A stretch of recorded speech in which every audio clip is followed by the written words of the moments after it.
One of the things I really enjoy about springtime is fiddleheads.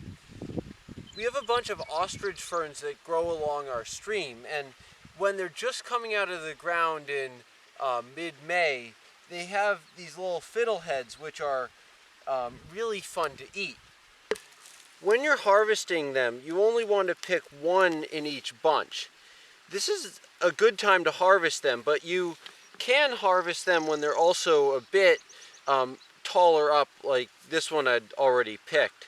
And once they start to unfurl, they've gotten a little bit too stringy and aren't good to eat any longer.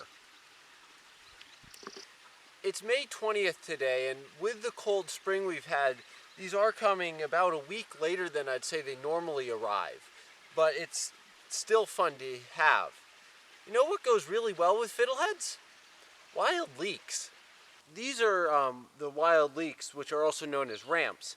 Apparently they're becoming some sort of hip food, and there's some areas that are just getting wiped out.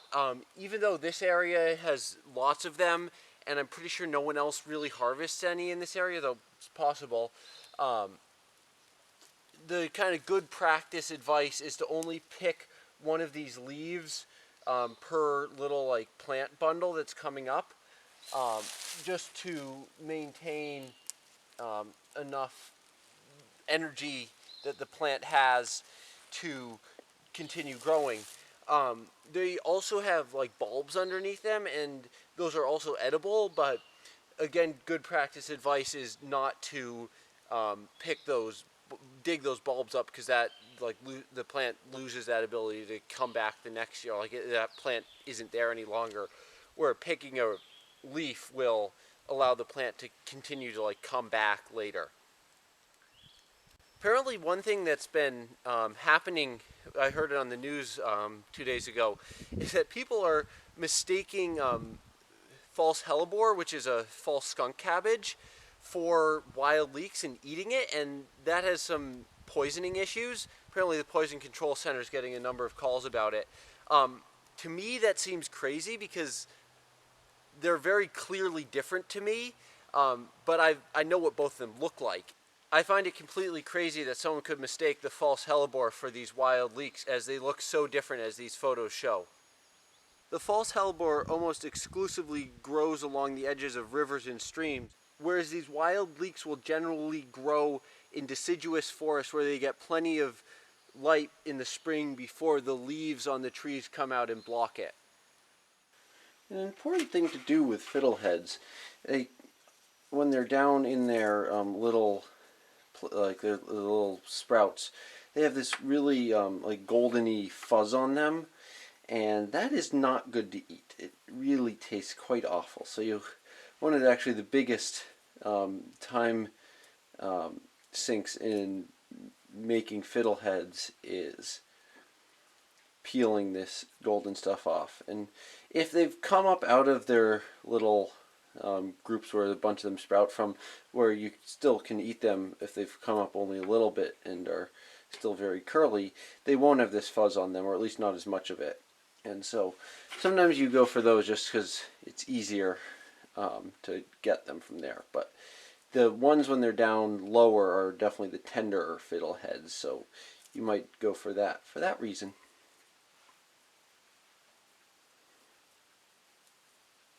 In a pan with plenty of butter, you'll just want to fry up the fiddleheads, and these will take a while to fry compared to the leek, so these go first.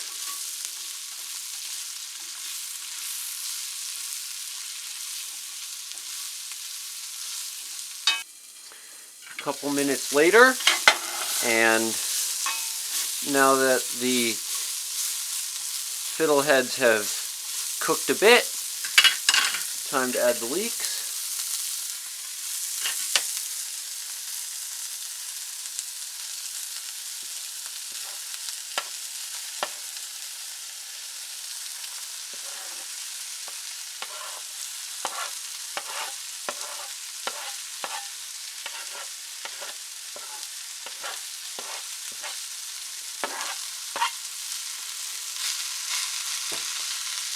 probably want to let these steam a bit before really stirring them in. This top allows the steam to build up, and that can make cooking any sort of vegetable a lot nicer because it will cook the entire thing, not just the contact portion.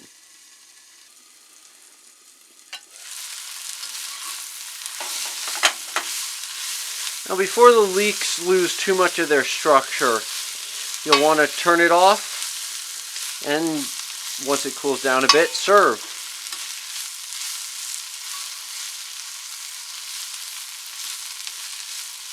I'm not really sure how to tell you when it's ready. It's just kind of like you want these to be a little bit squishy. You don't want them to be like super hard, which is when they're not ready. Yeah, it's unclear to me how to explain it other than just kind of knowing it.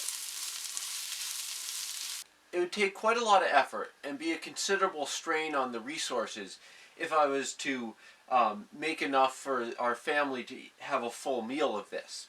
So this is just part of a nice lunch that we're having.